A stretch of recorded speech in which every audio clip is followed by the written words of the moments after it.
is something enrooted in our nefesh, in our regashot, in our feelings, in our emotions. Welcome to Prism of Torah with Reb Asaf Aharon Prisman, engaging Divrei Torah, packed with stories and practical insights. Find us wherever you get your podcasts or at prismoftorah.org. This week has been sponsored by the Weitzner family. Le'ilu Nishmas, Esther, Bas, Tachia. Shalom Uvrocha. In this week's parsha, Parshas Mattos, it says the following: HaKadosh Baruch Hu requests Moshe Rabbeinu, he says, please take vengeance for Bnei Israel against the Midyanim, and then you will be brought in onto your people. And the Midrash Sifri explains in the Yalkut Shimoni that actually from this pasuk, it means HaKadosh Baruch Hu is telling Moshe Rabbeinu, once you take care of this important task to take vengeance for Klal Yisrael against the Midyanim, then you'll be taken to the next world, meaning you will be taken away from this world. The Midrash in Yalkut Shimoni goes a step further and says that HaKadosh Baruch Hu actually was implying to Moshe Rabbeinu, I will not take you from this world until you finish this task. And if Moshe Rabbeinu had waited 20, 30 years until he completed this task, then indeed he would have had 20, 30 more years in this world. And we know what this world is worth. Every second in this world is infinite time in the world to come, because you have an opportunity to collect more mitzvahs, more fuel for your soul in the next Olam. However, Moshe Rabbeinu, of course, says, what? Such a mitzvah, such an opportunity. I have no right to delay myself, and I'm going right on to doing this task. Why? So I saw a beautiful idea brought down in a sefer called Or Yoel, and he says, the next pasuk hints to us how it was so clear that Moshe Rabbeinu should do this mitzvah immediately. Because in the next pasuk, when Moshe Rabbeinu is telling Klal Yisrael, let's go to war straight away, despite the fact that they tried to hold him back, because they realized what's happening. They realized Moshe Rabbeinu was going to be taken away from them. And they tried to say, no, not yet. They tried to push him back. No, he said, no, now is the time. And what do we see in the next pasuk? Moshe Rabbeinu tells them, we have to take vengeance for HaKadosh Baruch Hu. Even though HaKadosh Baruch Hu didn't say that to him. He said, vengeance, nekom nikmas bnei Yisrael. But Moshe Rabbeinu says we have to do this because it's nikmas Hashem. It was so clear to him that this is the kavod for HaKadosh Baruch Hu, like we spoke about last week. A true child does what's best for his master. And Moshe Rabbeinu realized this was an nekama for HaKadosh Baruch Hu, and there's no way I can delay this. And straight away, he went and got everyone to go to war. However, the question that begs itself is, if it was so obvious to him that he needs to do it straight away and it was the right thing to do, then why did he do it himself? Why did he call upon Pinchas and Eliezer to do this, to be in charge of the war? Why didn't he do it himself? We know that usually mitzvah b'yoyser mibishlucho, it's a bigger mitzvah to do it yourself than to send someone else for the task. Especially over here with the simple understanding of the commandment of HaKadosh Baruch Hu was, he says, Nekom, you should do it. You should take the vengeance. Both Midrash Tanchuma and Midrash Rabbah tackle this question and say the same concept. Believe it or not, despite the fact that the Midyanim were so bad to the Jewish people, they actually caused 24,000 Yidins to die. They caused us to do the two biggest cardinal sins, avodas and znus. But Moshe Rabbeinu knew that he had appreciation and akaras hatov because he got something good from the Midyanim. There was a certain part of his life that was his hometown. After he got good things from that nation, how could he lead a war against them? That is a big problem in a very important midah, one of the most important middos we have, which is akaras hatov, appreciation of what someone else did for you. And hence, it was so obvious to Moshe Rabbeinu that this is a pillar that he cannot break and he has to abide by. And hence, he used that to decipher what HaKadosh Baruch Hu means. Yes, of course I have to make sure this happens, but not through me. I cannot lead this.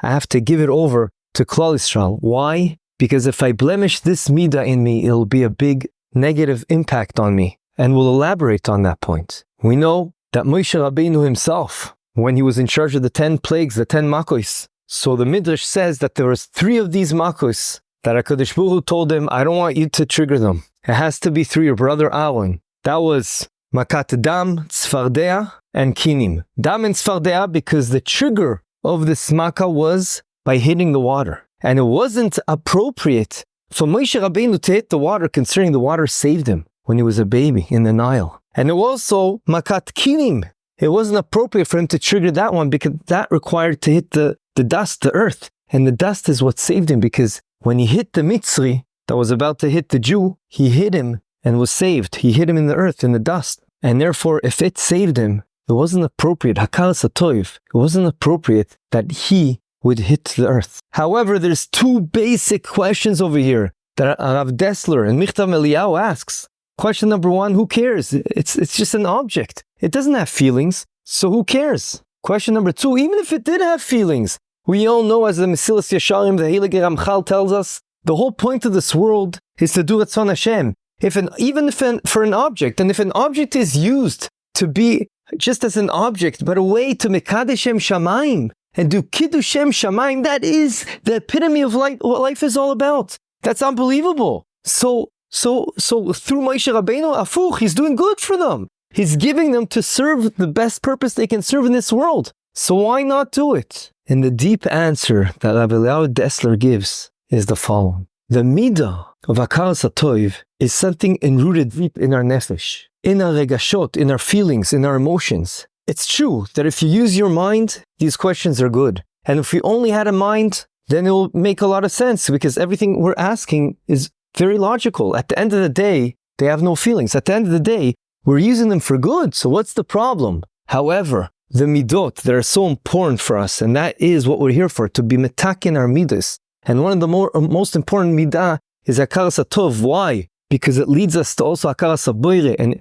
And once we work on our midah, it'll allow us to appreciate everything HaKadosh Baruch Hu does for us. And hence, it's a din in me. It has nothing to do with what the intentions was of the other person, or if it's an object or has feelings or not. At the end of the day, if I got good from something and I don't give it back good, and even worse, I do bad to it, that is going to be a major stumbling block in one of the biggest tools I have to be Oved Hashem. And Moshe Rabbeinu could not afford that blemish. None of us can. And the way the nefesh works with the emotions is everything affects us based on the present. What's happening now? Right now, I'm hitting something that did good for me. How could I do such a thing? The mind works, wait, Ezu Chacham, a person that's smart, who is able to figure out what's going to be in the future and say, okay, at the end of the day, looking at the overall picture, it's good. But the emotions don't work that way.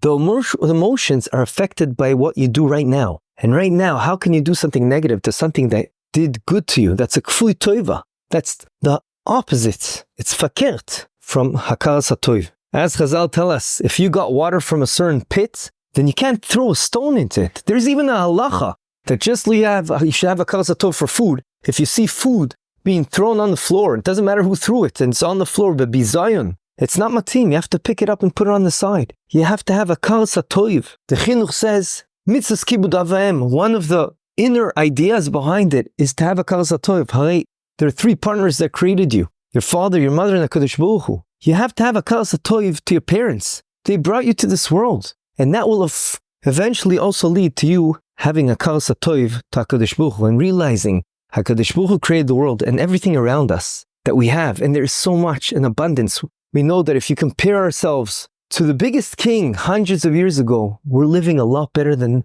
the kings did. We should appreciate that and not let the biggest enemy that is against the hakaras hatoiv, which is just because we were born into a certain situation, that it's obvious we get certain things, and it became almost habit, and yeah, I deserve it. Why do you deserve it? We don't deserve it. It's all chesed from HaKadosh Baruch Hu. And we should always take the time out in the day to appreciate and deep in our hearts acknowledge that it comes from HaKadosh Baruch Hu, and acknowledge every time we get a favor, someone does something for us, and try to reciprocate and say thank you. But that's all ripple effect. First, we have to acknowledge. We know that is one of the main reasons we're called Yidins. Yehudim comes from the same root, the same shorish, lehoidos, to thank. We have to be able to thank, because that means that we appreciate what we have received. Moshe Rabbeinu realized there is no way I can lead this war. At the end of the day, I got so much from this place, from Midyan. It was my hometown. So he realized that despite the fact that this commandment was so important, because on the one hand, it's taking vengeance for HaKadosh Baruch Hu, it's the kavod Shem Shamayim,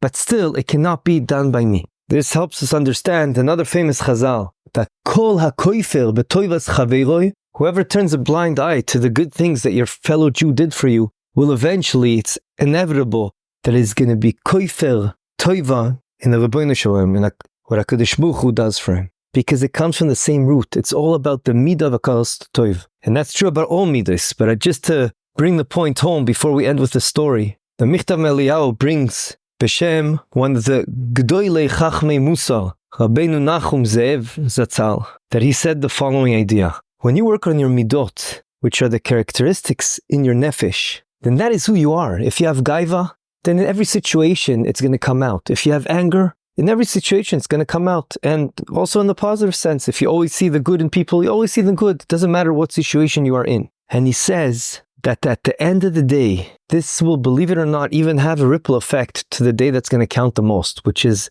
in Olam Haba. And that is despite the fact that in Olam Haba we're going to see the whole emes, the truth, we're going to see what's good and bad. It's not going to matter. And why is that? He gives a deep explanation to the Chazal we just said, whoever turns a blind eye to a good deed his fellow Jew did for him, he'll eventually also turn the blind eye to the good HaKadosh Baruch Hu gave him. And the way the lashon of Chazal is levasof, he will inevitably at the end. What does it mean inevitably at the end? What's levasof? What does that mean? So he says levasof means even in Yom Adin, in the judgment day, in Olam Haba, when he's going to look around and realize what is the truth. The truth is I should not have behaved like that. He's still going to behave like this. And why is that? Because, as we mentioned several times, one thing is about our mind, and we can see the truth. But despite that we see the truth, and many people see certain things that are truth. For example, we all know that smoking is very bad for you. However, some people cannot control themselves, and they still will go. It's rooted in their nefesh. I want to smoke. I want to have the enjoyment. I'm not talking about the ones that are addicted already. But some people just like to have that enjoyment. And there's other examples we can give that despite the fact that the truth will tell you this is not the right thing to do, and they know that, it doesn't matter. They aren't able to